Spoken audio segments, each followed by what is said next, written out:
할렐루야. 오늘도 하나님의 사랑과 은혜가 우리 가운데 풍성히 넘치기를 소망합니다. 스포일러라는 말이 있습니다.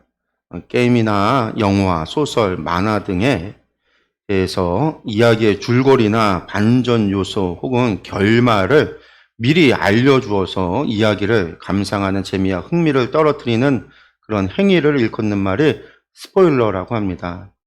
이 이야기라고 하는 것은요, 결말에 중요하죠. 또한 결말 전에 반전이라고 하는 것이 있어야 그 재미가 또 극대화되는 것인데, 그런데 이것을 미리 말해버리면요, 얼마나 김이 새버리겠어요. 그래서 이 스포일러를요, 극히 아주 싫어하는 사람들이 많습니다. 근데 저는요, 스포일러를요, 일부러 찾아보는 그런 경향이 있습니다. 영화를 보더라도요, 일부러 줄거리를 알아보고 결말도 대충 살펴봅니다. 그렇게 하고 영화를 봐요. 소설책을 보더라도요, 보다가 궁금하면은요, 중간에 멈춰서서 책에 관해서 자료도 찾아보고 전체 줄거리도 미리 좀 알아보고 그러고 나서 다시 보게 됩니다. 그렇게 전체 이야기를 알고요, 정보를 알고 보는 것이 영화를 보던 소설을 보던 좀 더 자세히 볼 수 있고 이해도 더 잘 되는 것 같아서 저는 그렇게 해요. 그러다 보니까 저도 모르게 이 스포일러를 하는 경우가 있습니다. 그러면 또 이제 비난을 받죠. 아직 보지 않은 사람들한테요. "아 왜 그것을 얘기하냐."고 그런 비난을 듣기도 합니다. 그런데 이야기의 결과를 안다면요, 그 이야기의 재미가 반감이 되는 경우가 분명히 있어요. 그 반전 영화라고 하면은요, 그 브루스 윌리스라고 하는 배우가 출연했던 식스센스라고 하는 영화를 빼놓을 수 없어요. 이 주인공인 브루스 윌리스가요, 영화 초반에 어 죽어요. 근데 죽었는지 안 죽었는지 분명히 총에 맞는 것 같지만 그 영화를 보면 살아 있거든요. 시간이 지나고 살아 있는 것을 봐요. 그러면서 영화 내내 그 브루스 윌리스가 주인공이니까 그가 어린아이를 상담하는 이야기가 계속해서 나와요. 그러다가 영화 내내 그렇게 브루스 윌리스가 살았었나 보다. 그냥 처음에 그 강도 만나는 이야기는 그 브루스 윌리스가 아내와 이혼하게 되어지는 그냥 그런 계기가 되는 사건이었나 보다 정도로 봤는데, 마지막 순간에 아주 영화의 결말이 끝나고요. 한마디로 말해서 이야기가 끝이 나고 마지막 순간에 반전이 일어나죠. 그게 뭐냐면 브루스 윌리스가 유령이었다라는 사실이에요. 영화 내내 브루스 윌리스가 어린아이를 상담하는데 그 아이가 인제 유령을 보는 아이였거든요. 유령을 보는 아이. 근데 그 아이가 했던 말이 생각이 나요. 마지막 순간에. 유령들은 가끔 죽은 자들이 자신이 죽었다는 사실을 모른다고 했던 그 아이의 이야기가 생각이 나면서 브루스 윌리스가 자신이 죽었고 '내가 유령이었고 내가 유령으로 그 아이를 만났구나.'라는 것을 깨닫게 돼요. 그게 마지막 순간에 나와요. 이 사실을 모르고요, 이 영화를 봤을 때 수많은 사람들이요, 그 마지막 결론의 그 장면에서 엄청난 충격을 받죠. 엄청난 반전을 보게 되는 거예요. 그런데 이것을요, 미리 알고 누군가가 말해서 이것을 알고 그 영화를 봤다라고 하면은요, '아이 유령이었어.' 그러면서 봤다라고 하면 분명히 재미있는 반감이 될 거고 그 마지막 감독이 의도했던 그 마지막 반전의 충격은 사라지겠죠. 그런데 여러분, 우리 하나님은요, 모든 것을 알고 계시잖아요. 그래서 우리가 하나님에 대해서 고백할 때 우리 하나님을 전지전능하시다 이렇게 고백을 해요. 전능이라는 것은 하지 못함이 없다라는 말이잖아요. 모든 것을 하실 수 있는 전능한 능력을 갖고 계다. 전부의 능력을 가지고 있다라는 말이고, 전지라고 하는 것은요, 모든 것을 알고 계시다라는 말이에요. 그 아신다라고 하는 것이요, 과거와 현재, 미래 그 모든 것을, 그 모든 시간을 포함하고 있는 거죠. 그래서 우리는요, 하나님께서 미래의 모든 것을 알고 계시기에 하나님께서 하나님의 모든 계획이 예정되어 있다라고 이야기를 하기도 합니다. 또 한편에는요, 그것은 예정이 아니라 예시, 미리 아시는 것이다, 이렇게 이야기를 하기도 해요. 예정과 예시라고 하는 것이 그래서 좀 비슷한 것 같기도 하면서도 아주 교리적으로도요, 이것이 첨예한 아주 그런 대립을 이루기도 합니다. 이것이 또 어렵고 헷갈린 거예요. 예정이라고 하면은요, 하나님께서는 아담과 하와가 선악을 알게 하는 과일을 먹도록 계획하셨다라는 거예요. 그러니까 타락은요, 예정된 사건, 피할 수 없는 사건이라는 거죠. 우리가 이처럼 피할 수 없는 사건을요, 운명이라고 하지만 운명보다 더 나아가서 결정론되어져 있는 것을 숙명이라고 표현하는데, 이렇게 타락은 숙명이다라고 말하는 사람들이 있어요. 반면에 하나님께서는요, 구원받을 사람을 택하여 예정하셨다, 이런 말도 합니다. 마치 야곱의 그 엄마의 뱃속에서 있을 때에 이미 택한 것과 같이, 에서가 아닌 야곱을 택했던 것과 같이 하나님께서 구원받을 자를 택하시고 구원받지 못할 자를 택했다, 이렇게 예정하셨다라고 이야기하는 것도 있어요. 이것을 이제 이중 예정론이라고 하고 장로교가 이야기하고 주장하는 바죠. 반면에 예시라고 하는 거는요, 하나님께서는 아담과 하와가 그 선악을 알게 하는 과일을 먹을 줄을 아셨다라는 거예요. 그러나 먹지 않을 길도 있다라는 거죠. 결정된 건 아니에요. 먹도록 예정된 게 아니라 먹을 줄 알고. 그렇지만 먹고 안 먹고는 누구의 선택이냐면 하나님의 결정이 아니라 아담과 하와의 결정, 선택이라는 겁니다. 그래서 이러한 결정의 몫이 예시라고 하는 것은 하나님께서 정하시는 것이 아니라 인간의 선택에 달려 있다라는 거죠. 아담과 하와가 선악을 알게 하는 과일을요, 먹지 않을 수도 있었고 먹을 수도 있었다라는 거예요. 그리고 이 두 선택의 결과도 하나님께서는 전부 알고 계시죠. 그렇게 구원도 하나님께서 예정하신 것이 아니라 모든 사람 누구나 구원받을 수 있으나 예수 그리스도의 십자가의 은혜는 모든 사람을 위하여 베풀어 주신 은혜이지만 그 또한 인간의 선택, 믿고 안 믿고의 선택에 달려 있다라는 거예요. 그러니까 복음을 들어도 믿는 선택을 하는 사람이 있는가 하면 복음을 들어도 믿지 않는 선택을 하는 사람이 있는 것처럼요. 그에 대한 책임이 온전히 인간에게 있다라는 거죠. 그렇습니다. 그래서 장로교회는요, 예정론을 말하고요. 우리 감리교회는 예정을 믿지 않고 하나님은 예시하신다, 미리 아신다라고 고백을 하죠. 그래서 장로교회 구원이 이중 구원론이라고 한다면, 구원받을 자를 하나님께서 정해놓으셨다라고 이야기한다면, 반면에 우리 감리교회는요, 만인 구원론을 믿습니다. 십자가의 구원의 은혜는 모든 사람에게 주어졌다라는 거죠. 그래서 만인이 구원을 받을 수 있다라는 것이고요. 만인이 구원받도록 하기 위해서 무엇을 해야 돼요? 복음을 전해야 된다라는 거예요. 그래서 감리교회는요, 웨슬리 목사가 감리교회 운동, 부흥운동을 시작했던 바로 그때부터 선교사들을 파송을 했어요. 웨슬리 목사님도 미국에 선교사로 갔었지만 바로 그때부터 미국의 선교가, 그러니까 영국 웨슬리 그 감리교 교인들은요, 그때부터 세계 각지로 선교를 나갔어요. 왜? 모든 사람은 구원받아야 하니까 복음을 전해야 된다라는 거죠.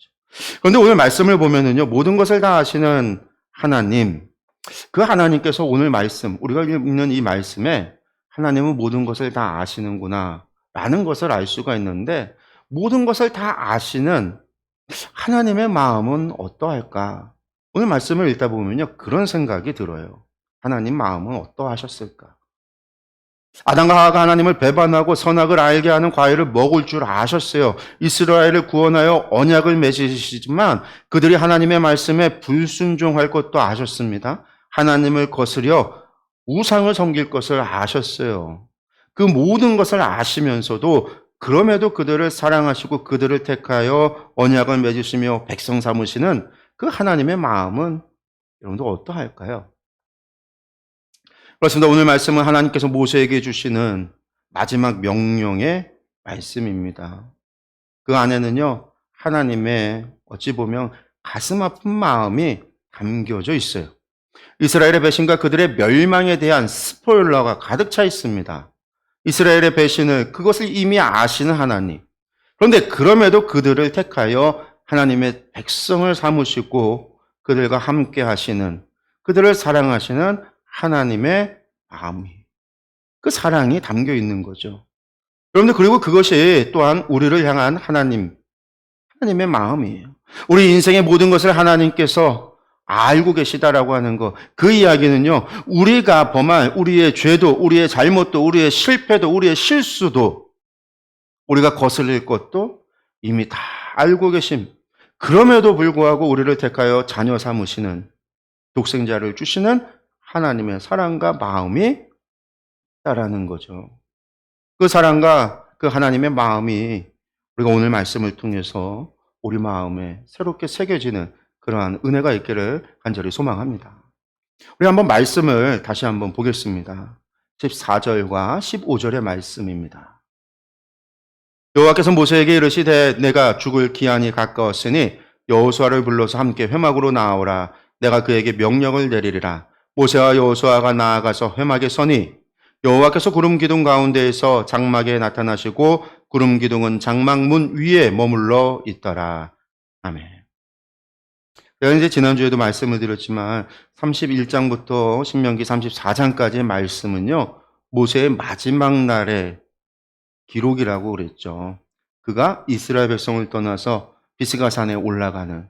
그래서 어떻게 보면 모세가 죽기 바로 직전 그 하루 정도의 일에 있어졌던 일들입니다. 앞서 모세는요, 백성들 앞에서 여호수아를 세우고 그를 자신의 후계자로 세웠어요. 하나님의 말씀을 그리고 낭독할 것을 백성들에게 명령했습니다. 면제년 7년마다 최소한 모든 백성, 이방인들을 포함한 모든 이들 함께 모여서 그 초막절에 주의 율법을 낭독하라고 그랬어요. 그리고 그 뒤에 하나님께서 모세와 여호수아를 오늘 부르고 계시는 겁니다. 이건 뭐냐면요, 하나님께서 여호수아를 모세의 후계자로 임명하는 거예요.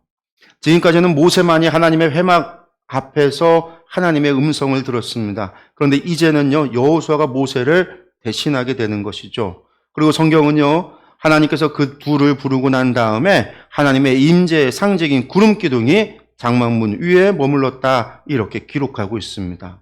이것이 보여주고 있는 것은요, 이스라엘 모든 사람들이 볼 수 있도록 하나님께서도 여호수아를 모세의 후계자로 세우셨다라고 하는 사실을 증거하는 표적이라는 거예요. 하나님의 임재를 통해서 여호수아가 지도자가 되는 것이 하나님의 뜻임을 증거하는 겁니다. 그래서 사실은 이 순간은요, 여호수아가 모세의 후계자로서 임명되는 아주 영광스러운 자리예요. 그런데 이 순간이 생각지도 못한 무섭고 두려운 이야기, 한 번도 상상하지 못했던 반전의 이야기를 듣게 되는 거죠.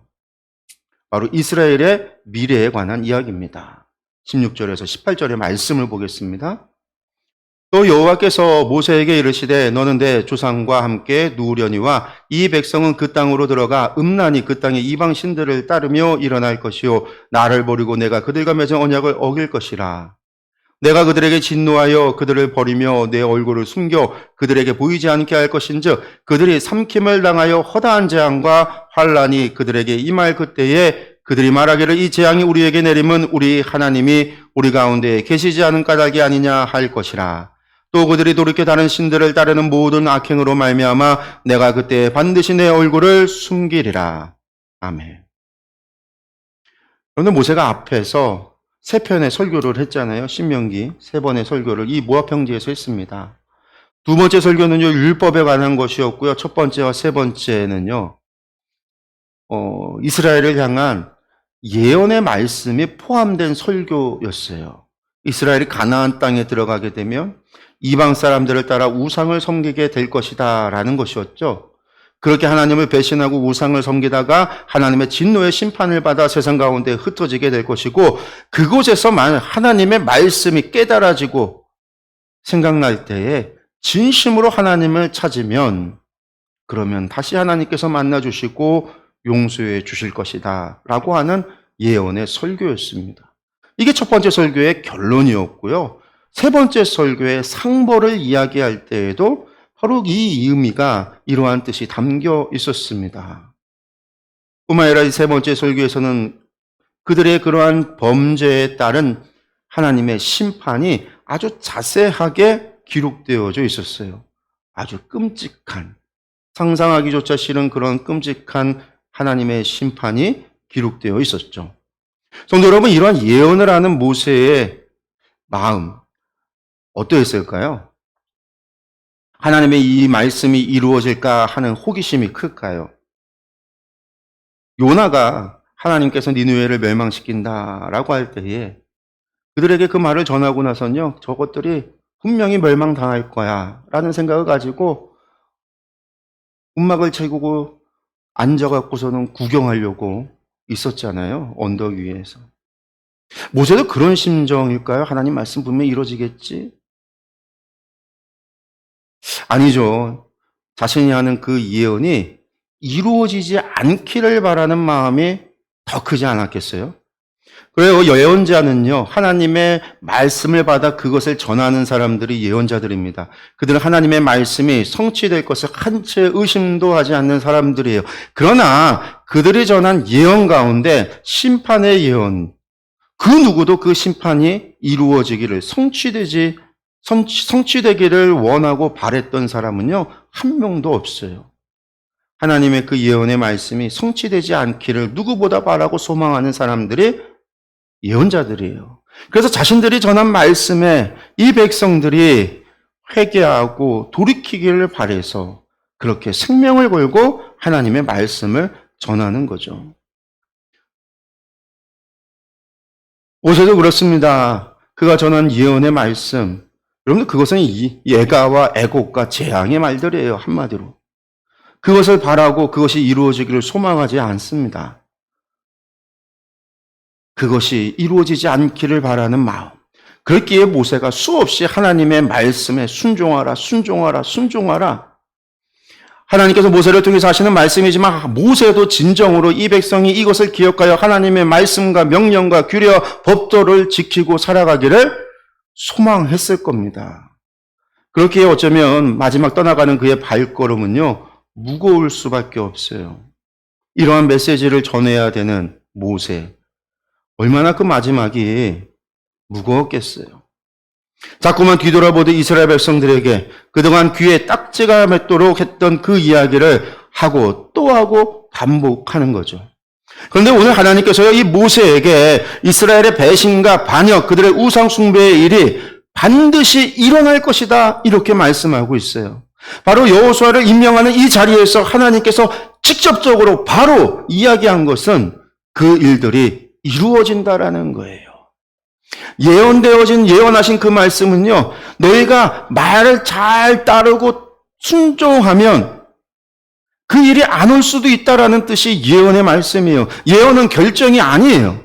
예언은 얼마든지 바꿀 수 있는 거예요. 미래의 일들을 오늘 이야기하면서 오늘을 바꾸면 미래가 바뀌어진다라는 얘기예요. 오늘 회개하면 미래의 심판이 오지 않는다라는 거예요. 그래서 예언자들이 목숨 걸고 말씀을 전하는 거죠.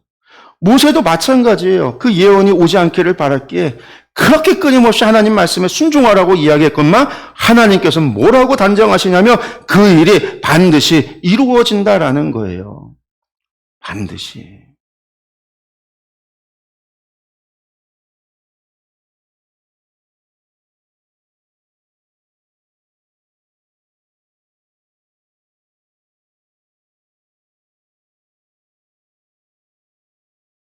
성도 여러분, 하나님께서 이스라엘을 택하신 것, 그것은요, 그들이 의롭기 때문이 아니었습니다. 그들이 거룩하기 때문도 아니에요. 하나님께서 그들을 사랑하셨기 때문이에요. 하나님은 그들의 배신, 그들의 반역, 그들의 우상숭배, 하나님 그 모든 것을 알고 계셨습니다. 그들이 하나님을 버리고 바알을 섬기고 아세라를 섬길 것을 아셨습니다. 하나님께서 모르고 배신당한 것이 아니라 알고 계셨다라는 거예요. 이스라엘을 택하셨던 바로 그때부터, 아니 그 이전부터 하나님 모든 것을 알고 계셨어요. 그런데 놀라운 것은요, 그걸 알면서도 하나님께서는 그들을 택해서 그들을 자녀, 주의 백성 삼아 주셨다라는 거죠. 뿐만 아니라 그들을 사랑하셨다라는 거예요. 그들과 언약을 맺었고 그들이 하나님이 되어 주셨다라는 겁니다. 성도 여러분, 이것은 하나님만이 아닙니다. 예수님도 그랬습니다. 여러분들, 가룟 유다가 자신을 팔 것을 예수님께서 모르지 않았습니다. 베드로가 3번이나 저주하며 예수님을 부인할 것을 예수님께서 모르고 당하지 않으셨어요. 다른 모든 제자들이 예수님을 버리고 도망칠 것도 예수님 모르고 잡히시는 그날 밤에 배신당한 게 아니에요. 예수님은 그 모든 것을 알고 계셨어요.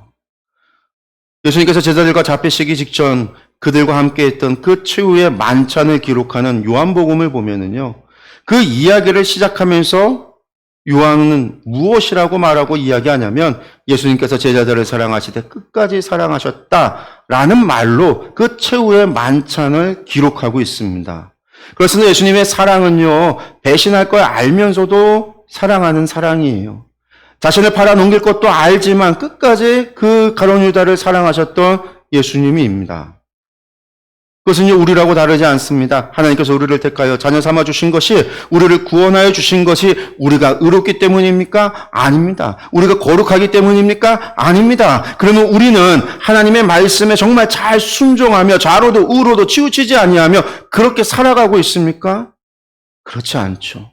우리는 하나님을 배신한 적이 없습니까? 여러분들, 배신이라는 게 다른 게 아니에요. 하나님보다 다른 것을 더 사랑할 때 배신입니다. 우상이 다른 게 아니에요. 하나님보다 우리가 더 추구하는 것이 있다라고 한다면 여러분, 그것이 우상이에요.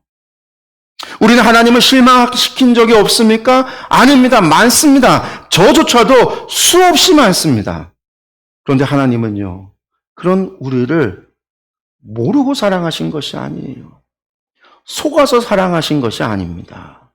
우리가 배신할 것도, 우리가 범죄할 것도, 우리가 불순종할 것도, 우리가 실수하고 실패할 것도 다 알고 계십니다. 그럼에도 사랑하시는 하나님이십니다.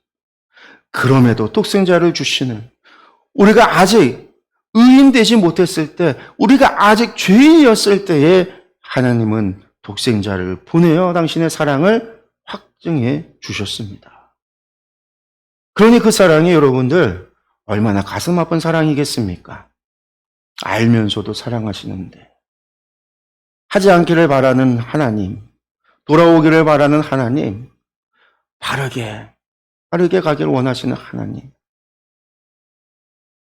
모세는요, 자신이 하나님께 받은 말씀을 받아서 예언을, 말씀을 전했지만 그 일이 정말 이루어질까? 그런 생각도 했어요. 그리고 그 일이 이루어진다라고 한다면 막아야 된다라는 생각에 제발 주의 말씀을 청종하라고, 주의 말씀을 거스르지 말라고. 그 말씀을 전할 때 정말 감정을 실어서 진심으로 전했을 겁니다. 당신이 경고를 하고 말씀을 전하니까 그래, 그런 일이 일어나지 않을 거야, 이런 생각을 할 수도 있었을 겁니다. 그런데 하나님께서는요, 그 일이 일어난다라는 거죠. 그리고 하나님께서 그때에 반드시 내 얼굴을 숨기리라 말씀하고 계십니다. 이스라엘을 그 심판의 자리에 그 죄악 가운데 버려두신다라는 거죠. 여러분들, 이 얼마나 충격적인 이야기입니까? 그러나 여러분들, 그것이 결코 포기는 아닙니다. 그들의 죄가 심판받아야 하기 때문에 심판의 자리에 놔두는 것이죠. 왜냐하면 이것이 또한 하나님의 공의, 죄에 대해서 벌하시는 하나님의 공의로움이기 때문입니다. 그래서 하나님께서는요, 모세에게 마지막 임무를 줘요. 그 일이 반드시 일어날 일이지만 그 일을 대비해야 하니 모세에게 마지막 사명을 줍니다. 19절의 말씀입니다. 그러므로 이제 너희는 이 노래를 써서 이스라엘 자손들에게 가르쳐 그들의 입으로 부르게 하여 이 노래로 나를 위하여 이스라엘 자손들에게 증거가 되게 하라. 아멘. 모세에게 노래를 지어서 백성들에게 가르치라, 이렇게 말씀하고 있죠. 여러분들, 그런데 이 노래는요, 나를 위하라, 이렇게 말씀하고 계세요. 하나님을 위해서 이스라엘 자손들의 증거가 되게 하라라는 것이죠. 여러분, 이것이 모세의 노래, 32장에 나오는 모세의 노래입니다. 여러분, 당시 이스라엘은요, 글도 없고 글자가 없었습니다. 문자가 없었다라고 그랬죠. 그들의 말은 있고 언어는 있지만 글자가 없었습니다. 당시에는 책도 없고 종이도 없습니다. 그 무엇도 기록으로 남길 만한 그러한 기술도, 재료도, 언어도, 문자도 없었던 때입니다. 진흙토판이나 돌에다가 새기는 것 외에는 방법이 없어요. 그런데 그렇게 해서 적어놔 봐야 글자를 아는 사람들만의 소유가 될 것이고 몇 사람들만이 아는 지식이 돼버리고 말 겁니다. 그러니 사람들 전체에게 이 지식을 전하는 가장 좋은 방법은 뭐냐면 그들 모두에게 암송시키는 것, 구전이라는 것이죠. 글은 없어도 말은 있고 언어가 있으니 암송할 수 있도록 입에서 입으로 전하게 하는 거예요. 그런데 그 암송의 가장 좋은 방법이 노래입니다.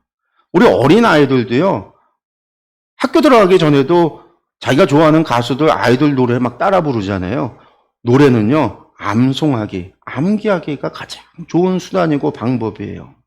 그래서 하나님께서 노래를 지어주라라는 거죠. 교육의 목적입니다. 이스라엘 사람들이 자자손손이 이 노래를 불러 암송하여 구전으로 전승할 수 있도록. 그리고 이것이 나중에 하나님 앞에 심판받고 포로되어졌을 때에 이 노래를 통해서 무엇이 생각나고 무엇이 깨달아지도록요? 하나님이 생각나고 하나님이 깨달아지도록. 그래서 그들이 다시금 전심으로 하나님을 찾을 수 있는 기회가 될 수 있도록 하나님께서 노래를 지어주라는 거예요. 하나님께서 왜 이렇게 하시는가? 바로 20절, 22절에 바로 말씀하고 있죠. 내가 그들의 조상들에게 맹세한 바 적과 꿀이 흐르는 땅으로 그들을 인도하여 드린 후에 그들이 먹어 배부르고 살찌면 돌이켜 다른 신들을 섬기며 나를 멸시하여 내 언약을 어기리니 그들이 수많은 재앙과 환난을 당할 때 그들의 자손이 부르기를 잊지 아니한 이 노래가 그들 앞에 증인처럼 되리라. 나는 내가 맹세한 땅으로 그들을 인도하여 드리기 전 오늘 나는 그들이 생각하는 바를 아노라. 그러므로 모세가 그날 이 노래를 써서 이스라엘 자손들에게 가르쳤더라.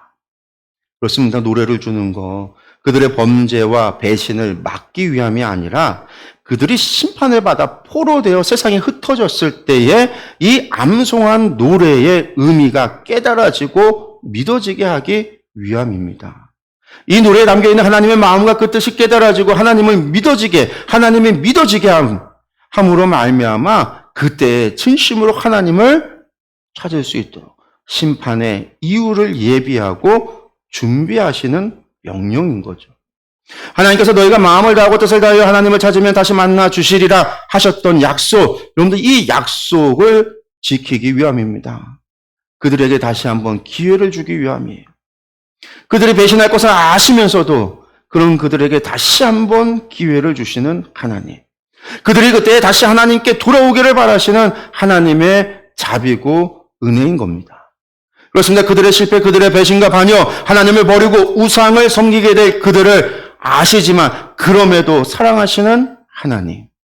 그럼에도 그들을 다시 회복시키고자 다시 그들에게 기회를 주고자 사랑과 자비를 베푸시는 하나님이십니다. 모세는요 그날에 이 노래를 지어 이스라엘 자손들에게 가르칩니다. 바빴을 거예요.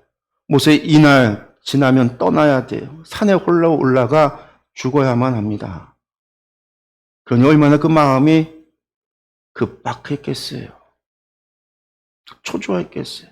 하나라도 또 그 가르치는 자손들에게 이 이스라엘 백성들에게 그 노래를 가르치는 모세의 심정 정말 간절한 마음이었을 겁니다. 여러분들 우리가 그러한 마음을 가지고 신명기 32장의 모세의 노래를 읽어야 돼요. 모세의 노래는요, 이러한 배경과 그러한 마음을 생각하면서 읽어야 그 모세의 간절함이 이 노래에 담겨있는 한 절 한 절의 의미가 새롭게 다가올 수 있어요. 그런데 여러분, 지금 이 말씀을 하는 순간이 어떤 순간이라고 그랬죠? 그런데 사실 이 시간은 여호수아를 위한 시간이잖아요. 여호수아를 우리가 잊지 말아야 돼요. 여호수아를 지도자로 임명하는 시간이란 말이에요. 여호수아에게는 영광된 자리가 바로 지금 이 순간이에요. 그런데 이 시간에 여호수아의 입장에서 한번 생각해 본다면요. 진짜 청천벽력과 같은 이야기를 들은 겁니다.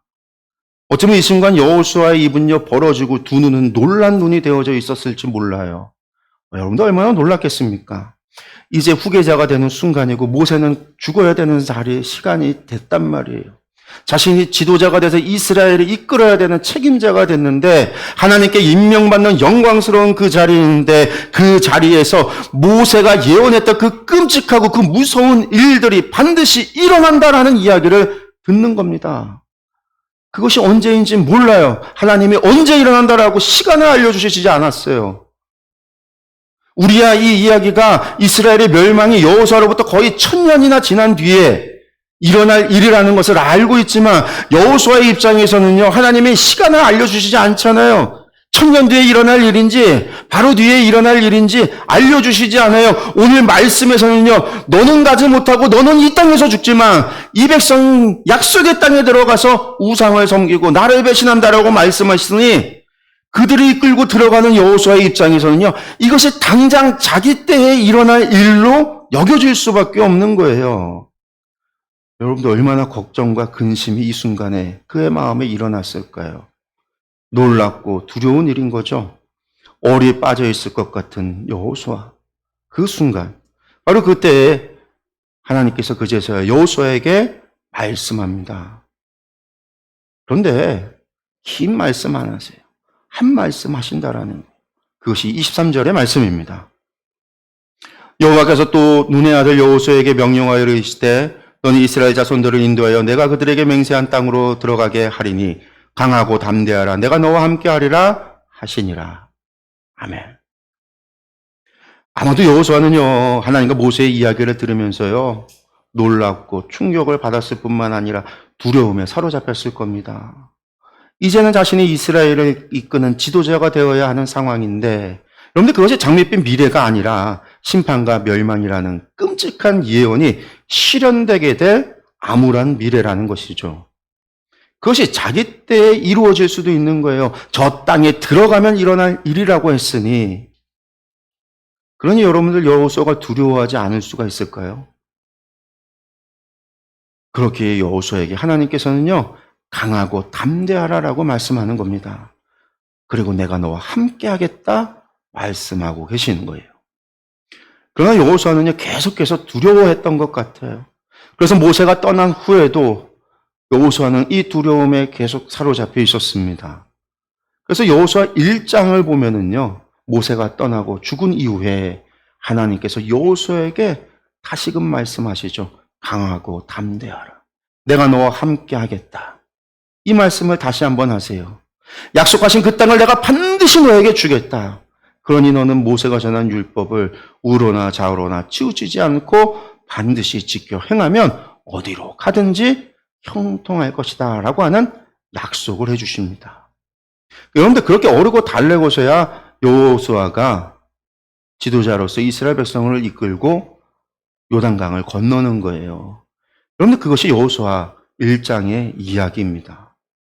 성도 여러분, 여호수아가 두려워했던 이 말씀을 들으면서 근데 이것을 악용하는 사람들이 있어요. 어차피 다 아시는 거 하나님 다 아시는데 뭐 내가 죄 지을 것도 알고요. 내가 불순종할 것도 하나님 모르시지 않잖아요. 다 아시는 거 죄를 져도 하나님 사랑하시고 하나님은 무한한 사랑이시고 아가페의 사랑, 무조건적인 사랑이시니까 하나님도 다 아시는 거 그냥 회개하면 되지. 다 용서할 거야. 그런데 이렇게 생각하는 사람들이 있어요.